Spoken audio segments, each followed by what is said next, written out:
The first sound wasn't the crack of my bone. It was his laugh, deep, cruel, like it had been waiting years to escape. "Now they match your worthless life," my father said, the bat still warm from the swing. My mother was leaning against the doorway, arms crossed. She smiled like she was admiring a painting. "Crawling looks better on you," my father said. I didn't cry, not then. I smiled through the pain. Because in that moment, I knew they'd never laugh again. I used to think they loved me. Stupid, I know. But as a kid, I held on to scraps, a pat on the head when I got good grades, a nod when I stayed out of trouble. I trained for years to get into that recital. Every morning before school, every night after homework. They never came to practice, never asked about my routines. The morning of the performance, Dad was already drunk. Mom told me my costume made me look cheap. I tied my laces tighter and told myself they were wrong. I was halfway out the door when Dad called me back. The last thing I saw before the bat came down was his grin. I spent 6 weeks in the hospital. Fractures, torn ligaments, pins in my knees. The police asked questions, but my parents had answers ready. I'd tripped on the stairs. My silence sealed their story. People think silence is weakness. It's not. It's storage. I stored every word, every smirk, every moment they thought they'd won.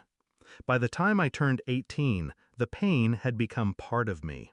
I learned to walk again, slowly, with steel in my knees and fire in my chest. I left that house the day I graduated. But leaving didn't mean forgetting. It meant planning. I started small. Records, documents. My father had been dodging taxes for years, taking payments under the table for his side business. My mother had a habit of signing things she didn't read. I kept every copy I could find. Forged receipts, fake expense claims, hidden bank accounts. At 19, I took a job at the courthouse, filing, archiving, learning the system. I watched how investigations were built, how evidence became chains. At 22, I filed my first anonymous tip, just enough to put them on the radar. I waited. The break came 3 years later. My father got sloppy. His crew was moving stolen equipment through a warehouse listed in my mother's name. That made her liable.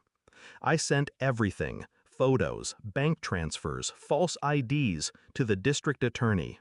I even included the date they'd be there. The raid made the evening news. My father was dragged out in cuffs, cursing at the cameras.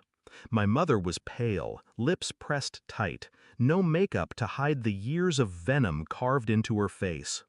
Charges, fraud, money laundering, possession of stolen property. Bail denied. I visited them once in jail, just once. Dad sat across from me, hands cuffed, eyes wild. "You think you're better than us?" I leaned forward, close enough for him to smell the freedom on me. "No, I just know I'm not you." Mom didn't speak. She just stared. The first time in my life she didn't have something cruel to say. The trial was public. I sat in the front row every day, in a dress the color of fresh bruises. The prosecutor used my evidence like a scalpel, cutting away their defenses until nothing remained. The verdict? Guilty. 20 years each. No parole for the first 15. When the judge read the sentence, I didn't smile. I just looked at them the way they'd once looked at me, like they weren't worth the effort of hate. Some nights I think about that recital, the one I never danced, the music cue I never stepped out to. I picture the spotlight, the hush of the audience, the swell of the first note. I imagine my legs moving, strong and sure. And I imagine them in their cells, hearing that same song on some old radio, wondering if I'm out there dancing after all. Revenge wasn't about giving them pain. Pain fades. It was about taking away what they valued: control, reputation, the ability to hurt me again. They thought breaking my legs would end me. All it did was give me a reason to stand taller than they ever could.